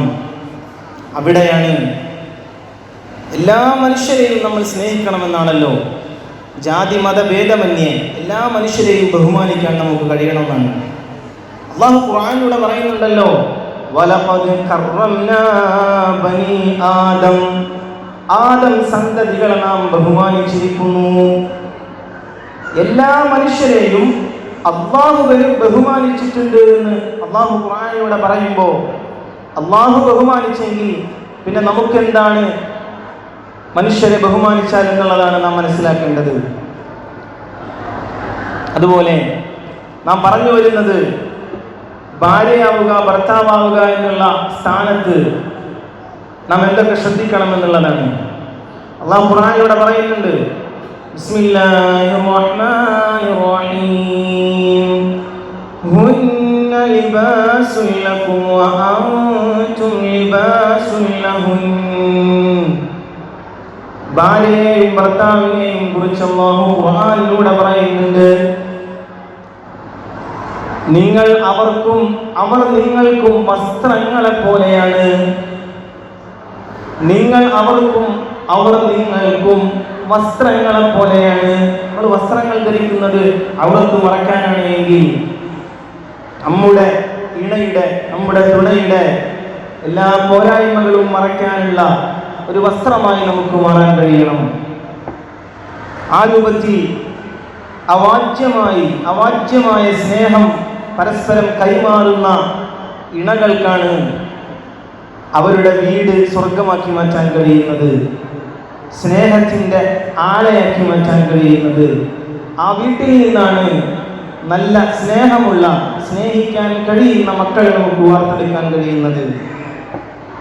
നമുക്ക് വൈവാഹിക ജീവിതത്തിൽ ദാമ്പത്യ ബന്ധത്തെക്കുറിച്ച് പറയുമ്പോൾ നമുക്ക് കണ്ടുപഠിക്കാൻ കഴിയുന്ന ഒരുപാട് മഹാരഥന്മാരുടെ ജീവിതമുണ്ട്. ഒരുപാട് ജീവിതങ്ങൾ നമുക്ക് ഈ വിഷയത്തിൽ കണ്ടുപഠിക്കാനുണ്ട്. ഏറ്റവും ആദ്യം നമുക്ക് കണ്ടുപഠിക്കാൻ കഴിയുന്ന ജീവിതമാണ് മഹാനായ ഹബീബ് സല്ലല്ലാഹു അലൈഹി വസല്ലമ തങ്ങളുടെ ജീവിതം നമുക്ക് കണ്ടുപഠിക്കാൻ കഴിയും. അവിടുന്ന് ഖദീജ ബീവി റളിയല്ലാഹു അൻഹയോടും അവിടുത്തെ പത്നിമാരോടും കാണിച്ചിരുന്ന സ്നേഹവും അവർക്കിടയിൽ ഉണ്ടായിരുന്ന പ്രശ്നങ്ങളെ എത്ര രമ്യമായാണ് പ്രവാചകൻ സല്ലല്ലാഹു അലൈഹി വസല്ലമ തങ്ങൾ ആർക്കും ഒരു കോട്ടവും വരുത്താത്ത രൂപത്തിൽ പരിഹരിച്ചിരുന്നത് എന്ന് പഠിച്ചാൽ നമുക്കെങ്ങനെ നമ്മുടെ കുടുംബജീവിതത്തെ ഏറ്റവും നല്ല കുടുംബജീവിതമാക്കി മാറ്റാൻ കഴിയുമെന്ന് നമുക്ക് മനസ്സിലാക്കാൻ കഴിയും. അല്ലാഹുവിന്റെ ഹബീബ് സല്ലല്ലാഹു അലൈഹി വസല്ലമ തങ്ങളും അവിടുത്തെ പത്നിമാരും ജീവിച്ചതുപോലെ ജീവിക്കാൻ നമുക്ക് കഴിയണം. ദാമ്പത്യ ജീവിതത്തിന്റെ തുടക്കം തന്നെ ബറക്കത്തുള്ളതാകണം എന്നുള്ളതാണ് നാം ശ്രദ്ധിക്കേണ്ട മറ്റൊരു കാര്യം. നമ്മളൊക്കെ വിവാഹത്തിൽ, കല്യാണത്തിന്റെ അന്ന്, നിക്കാഹിന്റെ അന്ന് നമുക്ക് ദുആ ചെയ്യുന്ന ഒരു ദുആയുണ്ട്. അല്ലാഹുമ്മ ബാരിക് ലഹുമാ വബാരിക് അലൈഹിമാ വജ്മഅ ബൈനഹുമാ ഫീ ഖൈർ വഅല്ലിഫ് ബൈനഹുമാ കമാ അല്ലഫ്ത ബൈന ഹബീബിക മുഹമ്മദിൻ സല്ലല്ലാഹു അലൈഹി വസല്ലം വഅസ്വാജിഹി ത്വാഹിറാത്തി ഉമ്മഹാത്തിൽ മുഅ്മിനീൻ. അല്ലാഹുവേ, അവരുടെ ജീവിതത്തിൽ നീ ബറക്കത്ത് ചെയ്യണേ റബ്ബേ. അവരുടെ ജീവിതത്തിൽ അല്ലാഹുവിന്റെ റസൂലിന്റെയും അല്ലാഹുവേ നിന്റെ ഹബീബിന്റെയും അവിടുത്തെ പത്നിമാരുടെയും ഇടയിൽ നീ എങ്ങനെയാണോ ഇണക്കി ചേർത്തത്, അതുപോലെ നീ ഈ വധൂവരന്മാരെ ഇണക്കി ചേർക്കണേ എന്ന് നാം ദുആ ചെയ്യലുണ്ട്. പക്ഷേ ഒരിക്കലും ബറക്കത്ത് ഉണ്ടാകാനിടയില്ലാത്ത വിധം ആഡംബരങ്ങളും ആഭാസങ്ങളുമായി നമ്മുടെ നിക്കാഹിന്റെ സദസ്സുകളും നമ്മുടെ കല്യാണത്തിന്റെ പരിപാടികളൊക്കെ മാറുമ്പോൾ തുടക്കം തന്നെ ബറക്കത്തില്ലാതെ അങ്ങനെ തുടങ്ങി പോകുമ്പോൾ ആ ഒരു ജീവിതത്തിൽ അതിൻ്റെതായ ബറക്കത്തില്ലായ്മ നമുക്ക് കാണാൻ കഴിയും. അതുകൊണ്ട് തന്നെ വിവാഹ സുദിനങ്ങളൊക്കെ ഒരു പുതിയ ജീവിതത്തിന്റെ തുടക്കമാണ് എന്ന് മനസ്സിലാക്കിക്കൊണ്ട് അതൊക്കെ വളരെ ഭവ്യതയോടെ അല്ലാഹുവിന്റെ പ്രീതി കാംക്ഷിച്ച് ആഭാസങ്ങളും ആഡംബരങ്ങളും ഒക്കെ മറന്ന് ബറക്കത്തുണ്ടാകണം എന്ന നിയ്യത്തോടുകൂടെ, ലക്ഷ്യത്തോടുകൂടെ നമുക്ക് വർദ്ധിക്കാൻ കഴിയണം. അല്ലാഹു സുബ്ഹാനഹു വ തആല തൗഫീഖ് നൽകുമാറാകട്ടെ. നാം പറഞ്ഞു, കുടുംബജീവിതത്തിൽ നമുക്ക് കണ്ട് പഠിക്കാൻ കഴിയുന്ന ഒരുപാട് ജീവിതങ്ങളുണ്ട്. ഒന്നാമതായി ഹബീബ് സല്ലല്ലാഹു അലൈഹി വസല്ലമ തങ്ങളുടെ ജീവിതമുണ്ട്. അവിടുത്തെ പത്നിമാരോട് ബന്ധപ്പെട്ടിരുന്ന ആ ഒരു ബന്ധവും ആ ഒരു ഇണക്കവും ആ ഒരു ജീവിതം നമ്മുടെ മുന്നിലുണ്ട്. അതുപോലെ മഹാനായ ഇബ്രാഹിം നബി അലൈഹിസ്സലാമും അവിടുന്ന് ഹാജറ ബീവി റളിയല്ലാഹു അൻഹയും തമ്മിലുള്ള ബന്ധത്തിന്റെ, പ്രണയത്തിന്റെ, സ്നേഹത്തിന്റെ വല്ലാത്ത കഥകൾ പേറിയാണ് നാം ഓരോരുത്തരും മക്കത്തേക്കും മദീനത്തേക്കും പോകുന്നത്. ഹജ്ജിനായി പോകുന്നതൊക്കെ അവരുടെ ത്യാഗത്തിൻ്റെയും സ്നേഹത്തിൻ്റെയും കഥകളുടെ ഓർമ്മകളിലാണ്. അവിടുന്ന് ഇബ്രാഹിം നബി അലൈഹിസ്സലാമും ഹാജറ ബീവിയും തമ്മിലുണ്ടായ ബന്ധമെന്ന് പറയുന്നത് വല്ലാത്ത സ്നേഹബന്ധമായിരുന്നു. അവിജനമായ മരുഭൂമിയിൽ ഹാജറ ബീവിയെയും മകനെയും റളിയല്ലാഹു അൻഹുമ അവരെ അവിടെ ആക്കിക്കൊണ്ട് ഇബ്രാഹിം നബി അലൈഹിസ്സലാം പോകുന്ന വേളയിൽ ഒരു നീരസവും കൂടാതെ ഇബ്രാഹിം നബി അലൈഹിസ്സലാമിനോട് അവിടുന്ന് ഹാജറ ബീവി ചോദിക്കുന്നുണ്ട്, ഇത് റബ്ബിന്റെ കൽപ്പന പ്രകാരമാണോ? ഇത് റബ്ബിന്റെ കൽപ്പന പ്രകാരമാണോ? അത് മാത്രം അറിഞ്ഞാൽ മതി, മറ്റൊന്നും എനിക്കറിയണ്ട, ഇത് റബ്ബിന്റെ കൽപ്പന പ്രകാരമാണോ എന്ന് മാത്രം ചോദിക്കുന്ന ആ ഹാജറ ബീവി റളിയല്ലാഹു അൻഹയുടെയും ഇബ്രാഹിം നബി അലൈഹിസ്സലാമിന്റെയും ഇടയിലുള്ള ആ ഒരു മനസ്സിലാക്കലാണ്. ഇബ്രാഹിം നബിയെ അങ്ങനെ മനസ്സിലാക്കിയത് കൊണ്ടാണ്, അങ്ങനെ തിരിച്ചറിവുണ്ടായത് കൊണ്ടാണ്, തിരിച്ചറിഞ്ഞത് കൊണ്ടാണ് ഹാജറ ബീവിക്ക് അങ്ങനെ ചോദിക്കാൻ കഴിഞ്ഞത് എന്നാണ്. ഹാജറ ബീവി അങ്ങനെ ഹാജറ ബീവിയെ പോലെ, ഇബ്രാഹിം നബി അലൈഹിസ്സലാമിനെ പോലെ ദീനിന്റെ വിഷയത്തിൽ സഹായിക്കുന്ന, നമ്മെ അല്ലാഹുവിലേക്ക് അടുക്കുന്ന ബന്ധമായി തീർന്നാൽ നമുക്ക് ആ ബന്ധങ്ങളൊക്കെ, ആ കുടുംബങ്ങളൊക്കെ ഊഷ്മളമാക്കി മാറ്റാൻ കഴിയും. അല്ലാഹു സുബ്ഹാനഹു വ തആല നമ്മുടെ ബന്ധങ്ങളൊക്കെ അങ്ങനെയുള്ളതാക്കി തരുമാറാകട്ടെ. മറ്റൊരു കണ്ടുപഠിക്കാൻ കഴിയുന്ന മാതൃകയാണ് മഹാനായ അലി ഇബ്നു അബീ ത്വാലിബ് റളിയല്ലാഹു അൻഹു. മഹാനായ അലി റളിയല്ലാഹു അൻഹുവിന്റെയും അവിടുത്തെ ഹബീബ് സല്ലല്ലാഹു അലൈഹി വസല്ലമ തങ്ങളുടെയും കരളിന്റെ കഷ്ണമായ ഫാത്തിമത്ത് സഹ്റ റളിയല്ലാഹു അൻഹുവിന്റെയും അൻഹയുടെയും ഇടയിലുള്ള ബന്ധം അത് വല്ലാത്തൊരു ബന്ധമായിരുന്നു. അവരുടെ കഥകളൊക്കെ നമ്മെ വല്ലാതെ ചിന്തിപ്പിക്കുന്നതാണ്. അവരുടെ ഇടയിലുണ്ടായ സ്നേഹമെന്ന് പറയുന്നത്, പ്രണയമെന്ന് പറയുന്നത് ഒരു ദിവ്യമായ പ്രണയമായിരുന്നു. ഒരു ഈത്തപ്പഴത്തിൻ്റെ കഥകൾ നമ്മൾ കേട്ടിട്ടുണ്ടാകാം. മഹദിയായ ഫാത്തിമ റളിയല്ലാഹു അൻഹക്ക് പ്രഗ്നന്റ് ആയിരുന്ന കാലത്ത് ഈത്തപ്പഴം കഴിക്കാൻ മോഹമുണ്ടാവുകയാണ്. വല്ലാത്ത കൊതിയാണ് ഈത്തപ്പഴം കഴിക്കാൻ. പക്ഷേ അലി റളിയല്ലാഹു അൻഹുവിന്റെ കയ്യിൽ ക്യാഷ് ഇല്ല എന്ന് അറിവുള്ളത് കൊണ്ട് മഹദി അത് ചോദിക്കുന്നില്ല, അലി റളിയല്ലാഹു അൻഹുവിനോട് പറയുന്നില്ല. പക്ഷേ ഒരു വേള ഭക്ഷണം കഴിച്ചുകൊണ്ടിരിക്കുമ്പോൾ മഹദിയായ ഫാത്തിമ റളിയല്ലാഹു അൻഹ അറിയാതെ ആ ആഗ്രഹം പറഞ്ഞു പോവുകയാണ്. അത് കേട്ട ഉടനെ ഭക്ഷണം കഴിക്കുന്നത് നിർത്തിക്കൊണ്ട് മഹാനായ അലി കറമല്ലാഹു വജ്ഹഹു അവിടുന്ന് ഇറങ്ങി പോവുകയാണ്. അങ്ങാടിയിൽ ചെന്ന് അവിടുന്ന് ഏറ്റവും മുന്തിയ ഈത്തപ്പഴം തന്നെ വാങ്ങാൻ നിൽക്കുകയാണ്. പക്ഷെ കയ്യിൽ പണമില്ല എന്നുള്ളതാണ്. അങ്ങനെ സ്വന്തം അരപ്പട്ട അഴിച്ചു കൊടുത്തുകൊണ്ടാണ് തൻ്റെ പ്രിയതമക്ക് വേണ്ടി ഏറ്റവും മുന്തിയ ഈത്തപ്പഴവുമായി ഒരു കിഴിയിലാക്കിക്കൊണ്ട് അങ്ങനെ അലി ഇബ്നു അബീ ത്വാലിബ് റളിയല്ലാഹു അൻഹു ഇങ്ങനെ കടന്നു വരികയാണ്. അങ്ങനെ വരുന്ന വഴിയിലാണ് ഒരു വൃദ്ധനായ മനുഷ്യൻ, പട്ടിണിയും അവശതയുമായിരിക്കുന്ന ഒരു വൃദ്ധനായ മനുഷ്യൻ അലിയാർ തങ്ങളോട് ചോദിക്കുന്നത്, 5-6 ദിവസമായി എന്തെങ്കിലും കഴിച്ചിട്ട് വല്ലതും കയ്യിലുണ്ടെങ്കിൽ എനിക്ക് തരണം എന്ന് പറഞ്ഞപ്പോൾ യാതൊന്നും വിചാരിക്കാതെ അലിയാർ തങ്ങൾ അവിടുന്ന് പ്രിയതമക്ക് വേണ്ടി വാങ്ങിച്ച ഏറ്റവും മുന്തിയ ഈത്തപ്പഴത്തിൻ്റെ കിഴിയങ്ങൾ അങ്ങോട്ട് നീട്ടിക്കൊടുക്കുകയാണ്. അത് കഴിഞ്ഞ് ആ വൃദ്ധന്റെ വിശപ്പ് കാരണം ആ വൃദ്ധൻ അതൊക്കെ കഴിച്ചു തീർക്കുകയാണ്. അത് കഴിഞ്ഞ് സ്വന്തം ഫാത്തിമ റളിയല്ലാഹു അൻഹയുടെ അടുത്തേക്ക് അങ്ങനെ കടന്നു വരുന്ന അലിയാർ തങ്ങൾ വലിയ സങ്കടത്തിലാണ്, വലിയ ദുഃഖത്തിലാണ്, വലിയ മനോവിഷമത്തോടെയാണ് അലിയാർ തങ്ങൾ അങ്ങനെ കടന്നു വരുന്നത്. വന്നു ഫാത്തിമ ബീവി ഭക്ഷണം എടുത്തു കൊടുത്തു. അങ്ങനെ ഭക്ഷണം കഴിക്കുന്നതിനിടയിൽ കാര്യങ്ങളൊക്കെ പറഞ്ഞു. ഫാത്തിമ, ഞാനത് വാങ്ങിയിരുന്നു, പക്ഷേ വഴിയിൽ കണ്ട വൃദ്ധന് അത് കൊടുക്കേണ്ടി വന്നു. വിശന്നു വലഞ്ഞ ഒരു മനുഷ്യന് വിശപ്പടക്കാൻ അത് കൊടുക്കേണ്ടി വന്നു ഫാത്തിമ എന്ന് അലിയാർ തങ്ങൾ പറയുകയാണ്. ഫാത്തിമ തങ്ങളൊന്നും മിണ്ടുന്നില്ല, ഫാത്തിമ ബീവി ഒന്നും മിണ്ടുന്നില്ല. അവിടുന്ന് ഭക്ഷണം കഴിച്ചു കഴിഞ്ഞ് അലിയാർ തങ്ങൾ അങ്ങനെ മുറിയിലേക്ക് കടന്ന് അവിടെ വിശ്രമിക്കാൻ വേണ്ടി കിടക്കുകയാണ്. അപ്പോൾ ഫാത്തിമ ബീവിയും അങ്ങനെ അടുത്തുപോയി കിടക്കുന്നുണ്ട്. അപ്പോൾ അലിയാർ തങ്ങൾ അവിടുന്ന് ചോദിക്കുന്നുണ്ട്, ഫാത്തിമ, ഞാൻ ചെയ്തത് നിനക്ക് ഇഷ്ടമായില്ലേ ഫാത്തിമ എന്ന് അവിടുന്ന് അലിയാർ തങ്ങൾ ചോദിക്കുന്നുണ്ട്. അപ്പോൾ ഫാത്തിമ പറഞ്ഞ ഒരു മറുപടിയുണ്ട്. ആ മറുപടിയിൽ നിന്നാണ് നമുക്ക് ഉദാത്തമായ സ്നേഹത്തിൻ്റെ കഥ മനസ്സിലാക്കാൻ കഴിയുന്നത്. ഫാത്തിമ പറഞ്ഞു, എനിക്ക് ഈത്തപ്പഴം വേണമെന്ന് പറഞ്ഞത് മധുരം കഴിക്കാനാണ്. എനിക്ക് ഈത്തപ്പഴം വേണമെന്ന് പറഞ്ഞത് മധുരം കഴിക്കാനാണെങ്കിൽ ഈത്തപ്പഴം കഴിച്ചതിനേക്കാളും ആ ഈത്തപ്പഴം വിശന്നു വലഞ്ഞ ഒരു മനുഷ്യന്റെ വിശപ്പടക്കാൻ കൊടുത്തു എന്നറിഞ്ഞപ്പോ ആ ഈത്തപ്പഴം കഴിച്ചതിനേക്കാളും മധുരം അനുഭവിക്കുന്നുണ്ട് നിങ്ങളുടെ ഈ ഫാത്തിമ എന്ന് സ്നേഹത്തിന്റെ ഉദാത്തമായ മാതൃക കാണിച്ചു തരുന്നുണ്ട് ഫാത്തിമ ബീവി റളിയല്ലാഹു അൻഹ. അവരുടെ ജീവിതമാണ്, അവരുടെയൊക്കെ ആ ഒരു സ്നേഹബന്ധമാണ് നാം കണ്ടുപഠിക്കേണ്ടത്.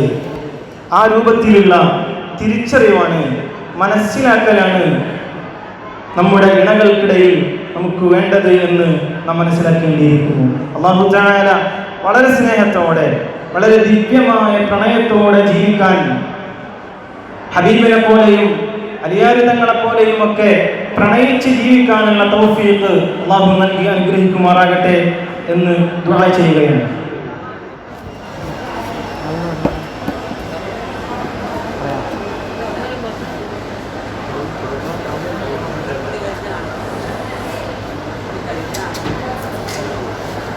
അല്ല ഞാൻ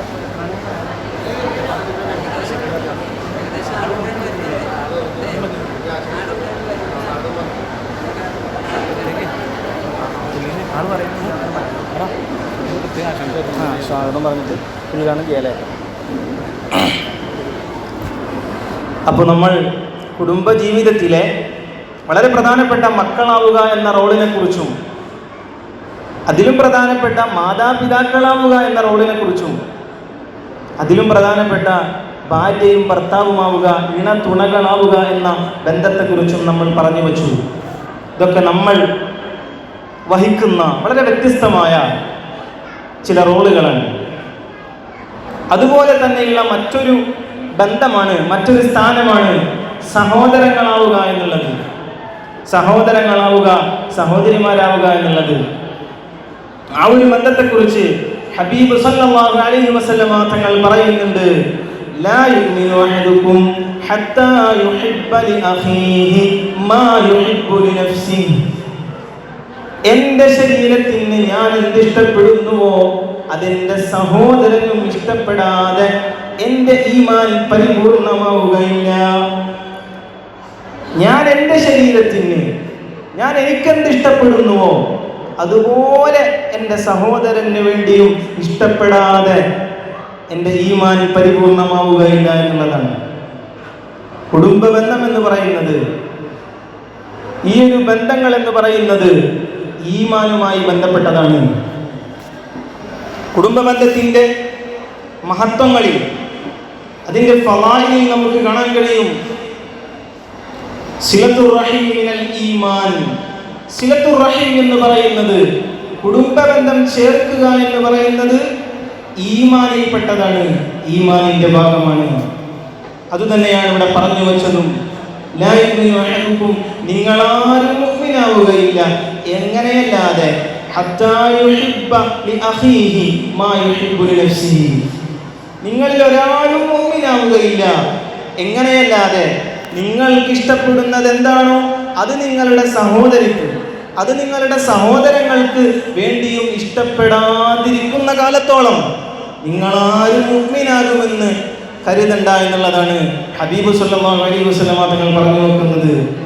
ഇതിലും വലിയ ഒരു സന്ദേശം, ഇതിലും വലിയ ഒരു വാക്യം വേറെന്തു വേണമെന്നുള്ളതാണ്.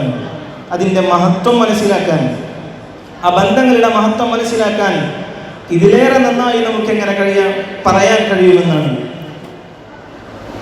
സ്വന്തം സഹോദരന് വേണ്ടി നാം എന്തിഷ്ടപ്പെടുന്നുവോ നമുക്ക് വേണ്ടി അതുപോലെ അവരെയും സ്നേഹിക്കാൻ കഴിയണം. നമ്മുടെ ഈ കാലത്ത് പിണക്കവും അതുപോലെയുള്ള ഒരുപാട് വാശികളൊക്കെ കൂടുന്ന കാലമാണ്. കുടുംബ വഴക്കുകളും അങ്ങനെയുള്ള ഒരുപാട് വഴക്കുകളൊക്കെ കൂടുന്ന കാലമാണ്. ആ ഒരു കാലത്തോട് നാം ഇത് ചേർത്ത് വെച്ച് വായിക്കേണ്ടതാണ്. നമ്മുടെ സഹോദരങ്ങളെ നമ്മൾ എത്രമാത്രം പരിഗണിക്കണമെന്ന് അല്ലാഹുവിന്റെ ഹബീബ് സല്ലല്ലാഹു അലൈഹി വസല്ലമ തങ്ങൾ പറഞ്ഞു തരുന്നുണ്ട്. അതുപോലെ കുടുംബ ബന്ധത്തിന്റെ മറ്റൊരു മഹത്വമായി മഹാരഥന്മാർ പറഞ്ഞു തരുന്നതാണ് സിലത്തുർ റഹിമി സബബുൽ ലിൽ ബറകതി ഫിർ റിസ്ഖി വൽ ഉമർ. നിങ്ങളുടെ റിസ്ഖിലും നിങ്ങളുടെ വയസ്സിലും നിങ്ങളുടെ ആയുസ്സിലും ബറക്കത്ത് കിട്ടാനുള്ള ഒരു കാരണമാണ് കുടുംബ ബന്ധം ചേർക്കുക എന്നുള്ളത്. കുടുംബ ബന്ധം ചേർക്കുക എന്നുള്ളത് നാം ആദ്യം പറഞ്ഞു ഈമാനിന്റെ ഭാഗമാണ്. അതുപോലെ കുടുംബ ബന്ധം ചേർക്കുക എന്നുള്ളത് നിങ്ങളുടെ ആയുസ്സിൽ ബറക്കത്തുണ്ടാവാൻ, നിങ്ങളുടെ റിസ്കിൽ ബറക്കത്തുണ്ടാവാനുള്ള ഒരു കാരണം കൂടിയാണ് എന്ന് മഹാരഥന്മാർ പഠിപ്പിക്കുകയാണ്. അതുപോലെ മൂന്നാമതായി പറയുന്നുണ്ട് സിലത്തുർ റഹിമി സബബുൽ ലിസിലത്തില്ലാഹി തആല വ ഇക്റാമിഹി. അല്ലാഹുവിനോടുള്ള ബന്ധത്തെ അല്ലാഹുവിലേക്ക് അടുക്കാനുള്ള ഒരു കാരണം കൂടിയാണ് ബന്ധങ്ങളെ ചേർക്കുക എന്നുള്ളത്. കുടുംബ ബന്ധങ്ങളെ ചേർക്കുക എന്നുള്ളത് അല്ലാഹുവിലേക്ക് അടുക്കാനുള്ള ഒരു മാർഗം കൂടിയാണ്, ഒരു കാരണം കൂടിയാണ് എന്ന് മഹാരഥന്മാർ പഠിപ്പിക്കുന്നുണ്ട്. അതുകൊണ്ട് തന്നെയാണ് അല്ലാഹുവിന്റെ അർശിൽ പിടിച്ചുകൊണ്ട് കുടുംബ ബന്ധം പറയുന്ന ഒരു രംഗം നാം പറഞ്ഞു കേട്ടിട്ടുണ്ട്. അല്ലാഹുവേ മൻ വസലനി വസലഹുല്ലാഹ് വമൻ ഖതഅനി ഖതഅഹുല്ലാഹ്. ആരെന്നെ ചേർത്തുവോ അവനെ അല്ലാഹു ചേർക്കുന്നതാണ്, ആരെന്നെ മുറിക്കുന്നുവോ അവനെ അല്ലാഹുവും മുറിച്ചു കളയുന്നതാണ് എന്ന് കുടുംബ ബന്ധം അല്ലാഹുവിന്റെ അർശിൽ പിടിച്ചിട്ടാണ് പറഞ്ഞത് എന്നാണ്. ആ ഒരു പറച്ചിൽ അല്ലാഹു സ്വീകരിച്ചിട്ടുണ്ട് എന്നുമാണ് നമുക്ക് കാണാൻ കഴിയുന്നത്. അതുകൊണ്ട് തന്നെ അല്ലാഹുവിലേക്ക് ചേരാൻ ആഗ്രഹിക്കുന്നവർ, അല്ലാഹുവിലേക്ക് ചേരാൻ ആഗ്രഹിക്കുന്നവർ കുടുംബ ബന്ധങ്ങൾ ചേർക്കണേ എന്നാണ് ഈ ഒരു അവസരത്തിൽ എനിക്ക് പറയാനുള്ളത്. അല്ലാഹുവിൽ നിന്നും മുറിഞ്ഞു പോകാൻ ആഗ്രഹിക്കുന്നവർ കുടുംബ ബന്ധം മുറിച്ചു കൊള്ളട്ടെ എന്നാണ് ഈ ഒരു അവസരത്തിൽ നിങ്ങളെ ഓർമ്മപ്പെടുത്താനുള്ളത്. അത്രമാത്രം അല്ലാഹുവിലേക്ക് അടുക്കാനുള്ള ഒരു വഴിയായി കുടുംബ ബന്ധത്തെ നമുക്ക് കാണാൻ കഴിയും. അതുപോലെ നാലാമതായി പറയുന്നുണ്ട് സിലത്തുർ റഹ്മി മിൻ അസ്ബാബി ദുഖൂലിൽ ജന്ന. നമ്മൾ ഇതുവരെ പറഞ്ഞു വച്ചതും അത് തന്നെയാണ്. ദുനിയാവിലെ സ്വർഗമായി കുടുംബത്തെ മാറ്റാൻ കഴിയുന്നവർക്കാണ് ആഖിറത്തിൽ അല്ലാഹു ഒരുക്കി വച്ചിട്ടുള്ള സ്വർഗത്തെ പുൽകാൻ അവസരമുണ്ടാവുക എന്നത്. കുടുംബബന്ധത്തെ ചേർക്കുക എന്നുള്ളത്, കുടുംബബന്ധം ചേർക്കുക എന്നുള്ളത് മിൻ അസ്ബാബി ദുഖൂലിൽ ജന്ന, അത് സ്വർഗത്തിൽ പ്രവേശിക്കാൻ കാരണമാകുന്ന ഒരു വസ്തുതയാണ് എന്ന് നമുക്ക് മനസ്സിലാക്കാൻ കഴിയും. അൽഹംദുലില്ലാഹ്, നമ്മുടെ ഇന്നത്തെ പരിപാടിയിൽ മുഖ്യാതിഥിയായി എത്തുമെന്നേറ്റ ബഹുമാനപ്പെട്ട motivation speaker doctor Muhammad Riyas നമ്മുടെ സദസ്സിലേക്ക് കടന്നു വരികയാണ്. ഏറെ ബഹുമാനത്തോടെയും വടക്കൻ കുടുംബത്തിൻ്റെ പേരിൽ ഞാൻ മുഹമ്മദ് റിയാസ് സാറിനെ വളരെ സ്നേഹത്തോടെയും അതിലേറെ ആദരവോടെയും ഈ വേദിയിലേക്ക് സ്വാഗതം ചെയ്യുകയാണ്. അല്ലാഹു തആല ഒരുപാട് കാലം ഇങ്ങനെ മറ്റുള്ളവർക്ക് ഒരുപാട് അറിവുകൾ പകർന്നു കൊടുക്കുവാനും അതിനുള്ള തൗഫീഖ് അല്ലാഹു നൽകുമാറാകട്ടെ. ആമീൻ യാ റബ്ബൽ ആലമീൻ. ഞാൻ എൻ്റെ കർത്തവ്യത്തിലേക്ക് കടക്കുകയാണ്. നാം ഈ പറഞ്ഞു വച്ചതുപോലെ കുടുംബ ബന്ധങ്ങളെ ഊഷ്മളമാക്കാൻ നമുക്ക് കഴിയണം. കുടുംബ ബന്ധങ്ങളെ മനോഹരമാക്കാൻ നമുക്ക് കഴിയണം. ഈണമുള്ളതാക്കാൻ നമുക്ക് കഴിയണം. ബറക്കത്തുള്ളതാക്കാൻ നമുക്ക് കഴിയണം. അവസാനമായി ഒരു കാര്യം കൂടി പറഞ്ഞുകൊണ്ട് ഞാൻ അവസാനിപ്പിക്കുകയാണ്. നമ്മുടെ ഏറ്റവും നല്ല സമയം നമുക്കൊരു മനുഷ്യന് കൊടുക്കാൻ കഴിയുന്നത്, ദുനിയാവിലൊരു മനുഷ്യന് നമുക്ക് കൊടുക്കാൻ കഴിയുന്ന ഏറ്റവും വലിയ കാര്യം എന്ന് പറയുന്നത് നമ്മുടെ ഏറ്റവും നല്ല സമയം നൽകുക എന്നുള്ളതാണ്. അതുകൊണ്ട് തന്നെ നമ്മുടെ ഏറ്റവും വിലയേറിയ സമയങ്ങൾ, നമ്മുടെ ഏറ്റവും നല്ല സമയങ്ങൾ നമ്മുടെ കുടുംബത്തിനായി മാറ്റിവെക്കാൻ, നമ്മുടെ കുടുംബത്തിൽ ഇരിക്കുവാനായി മാറ്റിവെക്കാൻ നിങ്ങളെല്ലാവരും തയ്യാറാവണം. അല്ലാഹു തആല ഇമ്പമുള്ള, ഈണമുള്ള, മനോഹരമായ, സ്നേഹമുള്ള കുടുംബമാക്കി നമ്മുടെയൊക്കെ കുടുംബത്തെ മാറ്റുമാറാകട്ടെ. ആമീൻ യാ റബ്ബൽ ആലമീൻ. ഈ ഒരു പരിപാടിയിൽ ഉദ്ഘാടനം ചെയ്യുക എന്നുള്ളതാണ് എൻ്റെ കർത്തവ്യം. അഊദു ബില്ലാഹി മിനശ് ശൈത്വാനിർ റജീം. ബിസ്മില്ലാഹിർ റഹ്മാനിർ റഹീം. ഇന്നാ ഫതഹ്നാ ലക ഫത്ഹൻ മുബീന എന്ന തിരുവാക്യം ഉപയോഗിച്ചുകൊണ്ട് ഈ പരിപാടി ഉദ്ഘാടനം ചെയ്തതായി അറിയിക്കുന്നു. എല്ലാവരും എനിക്ക് വേണ്ടിയും എല്ലാവർക്കും വേണ്ടിയും ദുആ ചെയ്യണമെന്ന് വസിയത്ത് ചെയ്യുന്നു.